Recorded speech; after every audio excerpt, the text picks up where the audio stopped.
ಎನ್ನ ಬೇಡಿಕೆ ನಷ್ಟಬಹುದೆಂತು ದೇವನಿರೆ, ಅನ್ಯಾಯ ಜಗವೆಲ್ಲ ದೇವನಿರೆ ನೆನುತ, ತನ್ನ ತನ್ನನುಭವವ ನಂಬಲೋರೋರ್ವನು, ಭಿನ್ನವಾಗದೆ ಸತ್ಯ ಮಂಕುತಿಮ್ಮ. ಪ್ರಪಂಚದಲ್ಲಿ ಆಸ್ತಿಕವಾದಿಗಳು ನಾಸ್ತಿಕವಾದಿಗಳು ಅಂತ ಎರಡು ರೀತಿಯ ಜನ ಇದ್ದಾರೆ. ಆಸ್ತಿಕವಾದವನು ಏನು ಅಂದ್ಕೊಳ್ತಾನೆ, ದೇವ್ರಿದ್ದಾನೆ ಇದ್ದಾನೆ ಅಂತಂದ್ಮೇಲೆ ನನ್ನ ಅನಿಸಿಕೆಗಳೆಲ್ಲ ಈಡೇರಿರುತ್ತೆ, ಈಡೇರದಿರೋಕ್ಕೆ ಹೇಗೆ ಸಾಧ್ಯ ಅಂತ ಅವನು ಯೋಚನೆ ಮಾಡ್ತಾನೆ. ಆದರೆ ನಾಸ್ತಿಕವಾಗಿರೋನು ಅವನೇನು ಅಂದ್ಕೊಳ್ತಾನೆ, ದೇವ್ರಿದ್ದಾನೆ ಅಂತಂದಮೇಲೆ ಕಷ್ಟಗಳಿರಬಾರ್ದು, ಪ್ರಪಂಚದಲ್ಲಿ ಇಷ್ಟೊಂದು ಕಷ್ಟಗಳಿದೆ ಅಂದಮೇಲೆ ದೇವ್ರಿದ್ದಾನೆ ನಿಜವಾಗ್ಲೂ ಅಂತ ಅವನು ಯೋಚನೆ ಮಾಡ್ತಾನೆ. ಆದರೆ ಗುಂಡಪ್ಪನವ್ರು ಏನು ಹೇಳ್ತಾ ಇದ್ದಾರೆ ಅಂದರೆ, ಸತ್ಯ ಇರೋವಂಥದ್ದು ಒಂದೇ, ಆದರೆ ಜನ ಬೇರೆ ಬೇರೆ ವಿಧದಲ್ಲಿ ಅದನ್ನು ಯೋಚನೆ ಮಾಡ್ತಾರೆ. ಜನ ಬೇರೆ ಬೇರೆ ವಿಧದಲ್ಲಿ ಯೋಚನೆ ಮಾಡಿದ ತಕ್ಷಣ ಸತ್ಯ ಬದಲಾಗಕ್ಕೆ ಸಾಧ್ಯನಾ ಅಥವಾ ಸತ್ಯ ಸುಳ್ಳಾಗಕ್ಕೆ ಸಾಧ್ಯನಾ?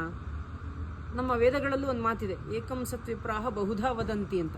ಇರೋದು ಒಂದೇ ಸತ್ಯ, ಬೇರೆ ಬೇರೆ ಅನಿಸಿಕೆಗಳನ್ನು ಅದನ್ನು ವ್ಯಕ್ತಪಡಿಸ್ಬೋದು. ಅದನ್ನೇ ಗುಂಡಪ್ಪನವ್ರು ಈ ಕಗ್ಗದಲ್ಲಿ ಹೇಳ್ತಾ ಇದ್ದಾರೆ.